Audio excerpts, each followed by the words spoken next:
Muchas gracias, Macarena. Muy buenos días a todos y a todas. Es un gran honor estar hoy junto a ustedes para contarles lo que hemos estado haciendo en el Hub de Políticas Públicas de la Fundación Encuentros del Futuro. Llevamos 7 años convocando a un grupo amplio y transversal de la sociedad a debatir de los temas que son importantes para Chile. En nuestras mesas de trabajo invitamos a la academia, al sector público, al sector privado y a la sociedad civil a conversar y a ponerse de acuerdo en cómo abordar los desafíos de nuestra sociedad. No es una tarea sencilla. Ponerse de acuerdo no es fácil. Así lo han demostrado algunas de nuestras últimas experiencias republicanas. Pero sí se puede. Y prueba de ello es este libro que hoy lanzamos, que se llama Desafíos del futuro de la niñez. Un trabajo que se realizó de manera sistemática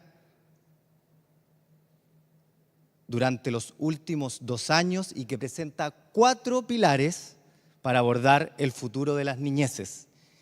Y para que nos cuenten de qué se tratan algunas de las propuestas de estos 4 pilares, están hoy día con nosotros 4 de sus autores.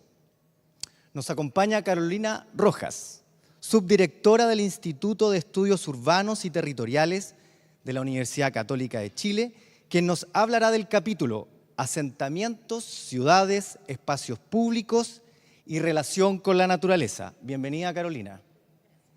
Hay que prender el... Gracias. Bien, excelente. En la testera se encuentra también Jorge Varela, director del Laboratorio de Convivencia del Instituto de Bienestar Socioemocional de la Universidad del Desarrollo. Jorge nos hablará del apartado Convivencia, Ciudadanía, Bienestar y Salud Mental. Gracias, Jorge. Gracias a ustedes. Se encuentra acá Luis Santana, director del programa Formando Ciudadanía Digital de la Universidad Adolfo Ibáñez, quien profundizará sobre la experiencia, educación y cultura digital que aborda este libro, obviamente. Bienvenido, Luis. Gracias, Jota.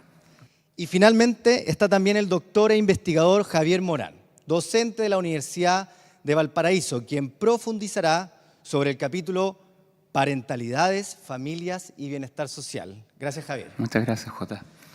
Bien, oye, este es un libro de infancia, ¿no? De la niñez. Y los niños, como decían algunos de los primeros que hablaron en este lugar, la atención es cada vez más escasa. Entonces hemos traído este pequeño reloj de arena para contabilizar la importancia del tiempo. Entonces, sin ánimo de presionarlos, pero ponerlo a disposición de que podamos contabilizar el tiempo y que podamos avanzar porque estamos avanzados en la hora del programa. Se lo voy a poner acá en la mesa, sin ánimo de presionar, pero para que, a propósito de la pregunta que yo le haga, sientan que tienen que jugar con el tiempo para convencer a los niños, niñas y adolescentes que están hoy día aquí también en la sala y que están muy atentos y atentas, entiendo, a lo que se está conversando acá, ¿verdad? Entonces, la primera pregunta es para Carolina. ¿Cuáles son los desafíos de la niñez en el ámbito de los asentamientos, ciudades, espacios públicos y relación con la naturaleza? En el fondo, ¿cuál es el diagnóstico que hoy día presenta el documento en esta arista? Carolina. Buenísimo. ¿El reloj lo das vuelta tú? Bien, excelente. No, me encanta lo del reloj, porque acabo de terminar la serie Ágata y había una prueba con un reloj de arena, así que buenísimo. Respecto a los desafíos del asentamiento, ciudades, espacios públicos, si escucharon bien el video, hubo uno de los niños que dijo, me imagino una ciudad y el futuro sin naturaleza y solo llena de edificios. Lo dijo claramente. Y básicamente ese es uno de nuestros grandes desafíos. Las ciudades están cada vez más alejadas de las niñeces, hemos perdido espacios públicos, áreas verdes, tenemos una serie de situaciones de contaminación. Y en el libro lo hemos abordado no solo en las ciudades, también hablamos de los entornos rurales, de los asentamientos y también de esta relación con la naturaleza que cada vez es más lejana, sobre todo cuando habitas estos espacios tan densificados. Y un segundo desafío es el cambio climático. Sin duda la adaptación que necesitamos en las ciudades, donde los niños, niñas y adolescentes son los que más sufren esta como ecoansiedad, necesitamos generar soluciones para que las ciudades sean cada vez más saludables, seguras, resilientes para el futuro, ¿cierto?, de la humanidad, básicamente. Eso, mira. Excelente, justo en el tiempo. Gracias, Carolina. Vamos con Jorge. La misma pregunta, sobre el diagnóstico del capítulo. ¿Cuáles son los desafíos de la niñez en el ámbito de la convivencia, ciudadanía, bienestar y salud mental? Muchas gracias. Saludos a todos y todas de nuevo. Acá representamos a varios investigadores e investigadoras que hicieron distintos capítulos en esta sección y relevan la importancia del bienestar como aquel atributo, este componente individual que de alguna manera, gracias a un legado positivo de la pandemia, hoy día hay más conciencia y hay más interés público y privado de generar condiciones para que el bienestar de niños, niñas y adolescentes sea un eje transversal de varias políticas. Y varias de las propuestas van en esa línea. En segundo lugar, ese bienestar va de la mano en generar más convivencia. ¿Cómo generamos más convivencia? Promoviendo la participación. Varias de las propuestas enfatizan la importancia de promover instancias, mecanismos, iniciativas que existan mayor participación, una participación que sea con un poder de incidencia real, que sean co-investigadores o co-investigadoras, y que eso también incida en mayor o mejor salud mental. Necesitamos más recursos, necesitamos más financiamiento, y el defensor de la niñez fue clave en hablar de cómo visibilizamos esta necesidad. Y una de las propuestas, un par, de hecho, habla de la importancia de tener un financiamiento para esto. Wow. Excelente. Antes del tiempo, inclusive, les pido por favor que los micrófonos lo más cerca de sus bocas para que, en el caso tuyo, Luis, si lo corres más hacia adelante, para que, o te acercas tú, eso, porque se escucha más. Bien. Luis, lo mismo, diagnóstico. ¿Cuáles son los desafíos de la niñez en el ámbito de la experiencia de educación y cultura digital? Guido Girardi, cuando hablaba hace un rato, nos ponía claramente cuál es el desafío que tenemos en esta área, que tenemos la discusión que se da en los medios acerca de estos pánicos que hay con respecto a la tecnología y lo que está viniendo versus la evidencia que existe y cómo debemos enfocarnos un poco lentamente a saber qué es lo que sí está pasando. Entonces no son cis y no son blancos y negros en las tecnologías, hay un número incalculable de oportunidades que tiene la nueva tecnología, como también riesgos. Pero no todo riesgo implica daño y no toda oportunidad implica beneficio. Significa que tenemos que hacer algo para evitar esos daños y algo para aprovechar esas oportunidades. Algunas de las cosas, no es suficiente dejar los términos y condiciones para que los padres, los colegios puedan diagnosticar los riesgos que se están enfrentando con una nueva tecnología. Sabemos también que las brechas que existen hoy en el espacio físico se reproducen en el espacio virtual. Entonces no podemos abordar las inequidades digitales sin abordar las inequidades que existen en el espacio físico. Entonces todas nuestras mesas están conectadas finalmente en donde los niños tienen los pies, con quienes viven y cuáles son las relaciones sociales con las que están interactuando. Excelente, muchas gracias. El reloj corre para Javier por allá. ¿Cuáles son los desafíos, Javier, de la niñez en el ámbito de parentalidades, familias y bienestar? ¿Tienes otro reloj más? Uno más, Para más ser dos. Vamos. Resumiendo lo que hemos visto en las diversas propuestas, hay un factor que es súper importante, que es algo que todos quienes criamos nos exigen tener, pero no tenemos muchas veces: tiempo. Muchas de estas propuestas hablan de la necesidad de conciliar una vida en un contexto de muchas oportunidades. Más que nunca hemos tenido oportunidades de desarrollo en nuestro país que nos permiten, ¿no es cierto?, estar haciendo muchas de las cosas que en otros momentos no se podía. Hoy día sí podemos, pero no tenemos tiempo tampoco para estar con estos niños. Nuestro cerebro humano, ¿no?, está hecho para que te críe una aldea, ¿sí?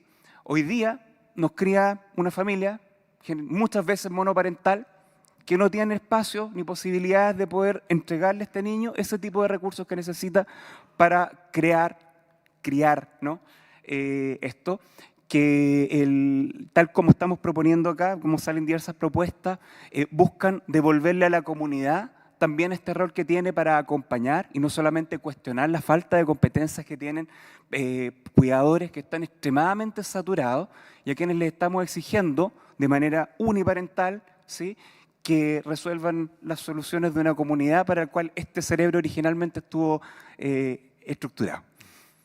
Muchas gracias, Javier. Muy interesante. Y muchas gracias también por hacerle honor al tiempo. El reloj que corra hasta Carolina para volver acá y hacerle la pregunta siguiente.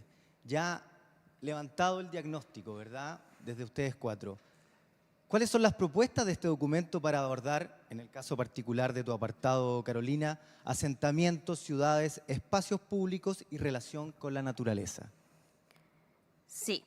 Bueno, primero hicimos una convocatoria abierta, así que llegaron varias propuestas de todo Chile, de centros de investigación, de universidades regionales, nacionales, y estas se han centrado principalmente como en fomentar la caminata en niños y niñas, como que hay un diagnóstico de esta pérdida de caminar de forma segura, así que hay varias propuestas relacionadas con ciudades caminables, también todo lo que tiene que ver con la calidad del aire, ya sea exterior e interior. Muchas escuelas, ¿cierto?, no tienen la calidad suficiente para poder estudiar, hay un exceso de carbono, por ejemplo, entonces hay propuestas relacionadas con ese tipo. También hay varias relacionadas con la participación, súper relevante. Buena parte de las iniciativas de planificación urbana, o sea, cómo se planifica, se decide el futuro de la ciudad, no está la voz de niñas, niños y adolescentes. Entonces, hay propuestas centradas también en participación, para una planificación más inclusiva, participación en lo que es el diseño urbano y otras se centran en lo que es la educación ambiental. Ya como lograr que la educación en términos como de desafíos territoriales, planificación urbana, cambio climático, estén desde nuestra formación temprana. Y creo que no se me queda ninguna. Ah, bueno, y la última, ya que es bien específica, está relacionada con liceos especializados en lo que son las zonas costeras.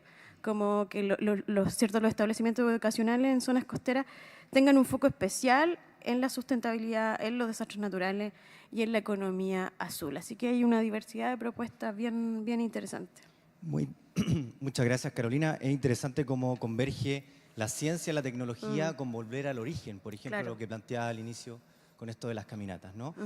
Jorge Varela, ¿cuáles son las propuestas de este documento para abordar los desafíos de la convivencia, ciudadanía, bienestar y salud mental?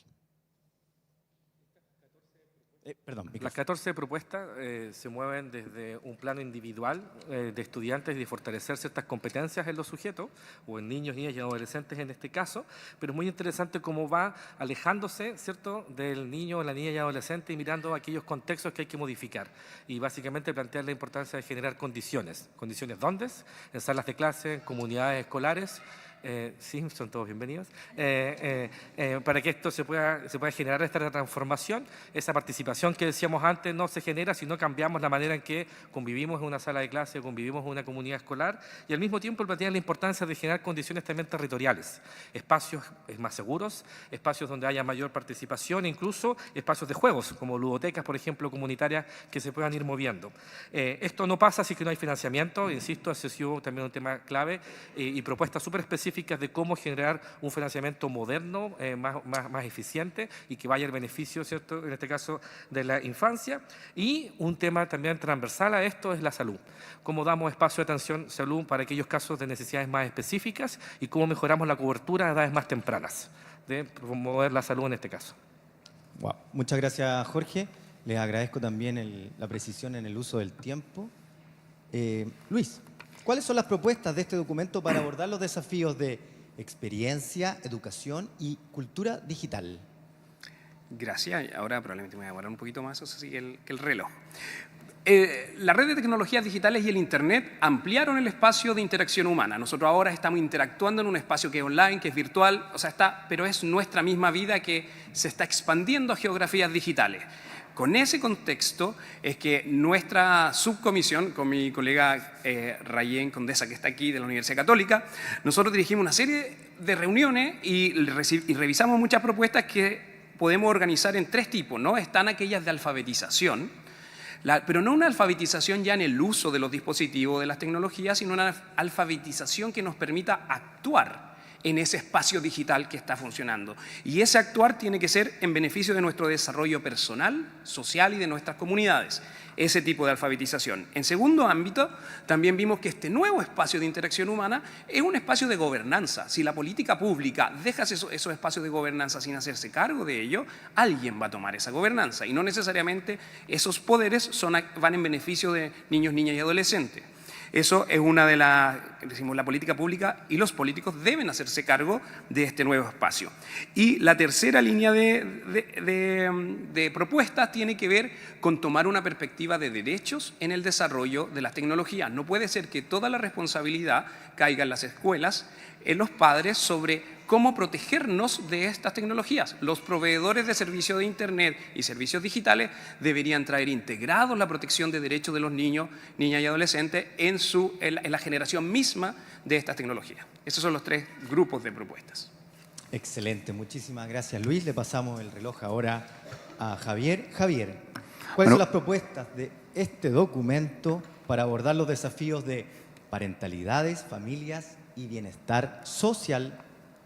Fue interesante recibir varias propuestas que evaluaban el funcionamiento de diversos programas que ya están andando. Y yo creo que ha sido súper importante la investigación en términos de poder ir dando cuenta qué sirve y cómo ponerse al servicio de los programas que ya están. Hay harta relevancia, por ejemplo, voy a dar un ejemplo, el programa Habilidades para la Vida y todas las posibilidades que da y todo el tremendo desarrollo que ha tenido a lo largo del tiempo. Varios estudios hicieron alusión a ese, por ejemplo, por eso lo quiero relevar como un ejemplo. En tema de la expansión de programas, en el fondo, que de apoyo a la crianza, también está la idea de proponer nuevos programas también que estén orientados a la formación de habilidades socioemocionales y el trabajo no solamente con familias directamente, sino que también con profesionales que están en este ámbito. Hace un rato ya se habló de lo central, de lo relacional, por ejemplo, en el área de la educación. Promoción de políticas públicas de conciliación entre la vida laboral y familiar. Ese es un tema extremadamente relevante, nos parece, que ha salido últimamente y sobre el cual estamos tratando de descubrir cómo hacemos para avanzar en esa línea. De manera más específica, el fortalecimiento de centros de oportunidad y la creación de centros de apoyos comunitarios en la crianza, ¿sí? Hay varias ideas respecto a eso. Me quiero centrar en uno, hay algunos más, pero hay uno que me resulta también interesante, como para no hablar de todo y no era el tiempo. El reconocimiento y políticas que valoren el reconocimiento a la diversidad de familias, de posibilidades y de contextos como para poder cumplir con estos objetivos. Muchísimas gracias y muchísimas gracias por el uso del tiempo. Hay una pregunta que es para todos y todas y vamos a alternarla, no mantengamos este orden que venimos. La pregunta es muy sencilla. ¿Cuál es el legado que esperan ustedes que en el pilar que les toca representar se sostenga en el tiempo para el futuro de la niñez en Chile? El que quiera tomar primero el micrófono, bienvenido. Bien, Luis. Yo puedo partir. Nosotros tuvimos la oportunidad de traducir lo que son nuestras investigaciones a alguna política pública concreta o tratar de cómo se puede esto traducir a una implementación. Sin embargo, no basta con tenerlo en el libro, ¿no? Nosotros los académicos, cuando tenemos las cosas, las dejamos en el paper y ojalá tengan algún impacto.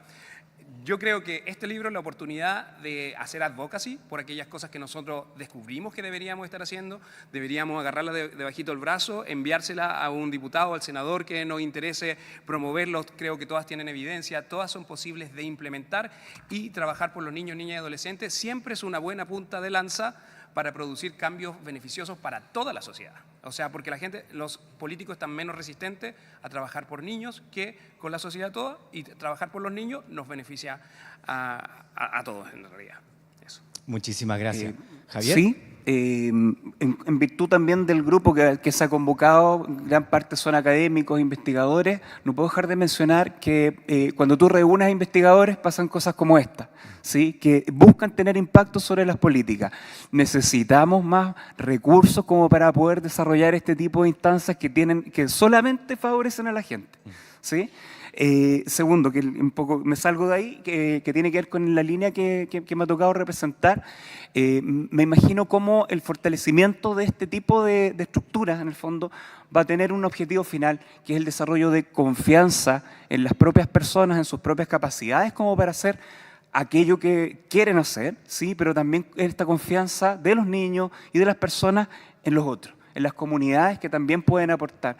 Sabemos que si tú aprendes a confiar en esto, tienes la posibilidad de insertarte de mejor manera en este mundo, así que se me ocurre no pensar en eso. Muchísimas gracias, Javier. Jorge.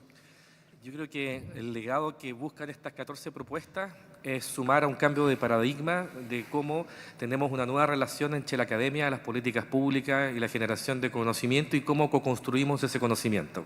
Los académicos somos muy endogámicos y básicamente hablamos solo entre académicos y eso muchas veces no impacta casi en nadie, solo en la vida del académico con suerte. Y yo creo que cambiar ese paradigma es un legado que al menos yo lo leo en estas 14 propuestas, lo leí en este grupo que participa dentro de este espacio y lo escuché en las ponencias de la mañana, o sea, al comienzo, ¿no? Como hablábamos de visibilizar la infancia, reconocer las riquezas del país y de alguna manera generar esas transformaciones. Y ese legado va a funcionar, y de nuevo, transversalmente, en la medida que generemos condiciones que le genere el Estado, condiciones que le generamos desde el ámbito privado. Eso va a generar, a mi juicio, un cambio a futuro o una apuesta a futuro o un desafío a futuro. Muchísimas gracias, Jorge. Carolina. Bien, bueno, yo puedo cerrar. Bueno, lo principal que buscamos con estas propuestas es tener entornos urbanos y rurales más seguros, más adecuados, ¿cierto?, a los niños, niñas y adolescentes. Yo leí todas las propuestas, revisadas, fue un trabajo de 2 años. Destaco 4 puntos fundamentales. El primero, volver a tener ciudades caminables y seguras. O sea, los que tenemos más de 35, 40 años caminábamos y jugábamos en las ciudades. Ahora eso, en las calles, perdón. Ahora eso es muy difícil, imposible. Todos se deben acordar de auto y venía el auto y nos guardábamos un poquito, pero luego volvíamos a usar las calles. Hay varios estudios que dicen que los niños ya no caminan solos, no pueden caminar solos, tienen que caminar siempre acompañados. Y si hay una tendencia a un uso mayoritario del automóvil, hay menos posibilidad de caminar. Entonces, el legado es transformar nuestras ciudades caminables y seguras. Segundo, la calidad ambiental, o sea, que niños, niñas y adolescentes no estudien en entornos contaminados, porque eso afecta, yo no trabajo en biología ni neurociencia, pero hay una serie de artículos que señalan cómo afecta, ¿cierto?, nuestro nivel cognitivo, la contaminación. La transformación en lo que es los espacios de participación. O sea, hay varias propuestas centradas en eso, promover el sentido de pertenencia, promover la ciudadanía activa, que niños, niñas y adolescentes participen en la toma de decisiones, que se les involucre y se les respete, ¿cierto?, su opinión, no se les considere como de distinto nivel o menor jerarquía que la que pueda tener un adulto, ¿cierto? Se habla que los espacios públicos, las ciudades tienen esta mirada más adultocéntrica. Y, por supuesto, la educación ambiental, o sea, es clave una educación centrada en el respeto, en la preservación y conservación de la naturaleza, en la biodiversidad, en la sustentabilidad y, por supuesto, en el cambio climático, que es una de las grandes crisis que nos afecta. Yo espero que el legado vaya por ahí y que las políticas públicas se centren en lograr este tipo de objetivos. Muchísimas gracias a todos ustedes. Démosle un aplauso grande a ellos y a ellas, que no solamente son ellos, sino que representan a muchos de ustedes que están acá, que fueron parte del desarrollo de este libro y que estamos muy agradecidos y que hoy día estamos celebrando. Así que muchísimas gracias. Macarena, te devuelvo el micrófono.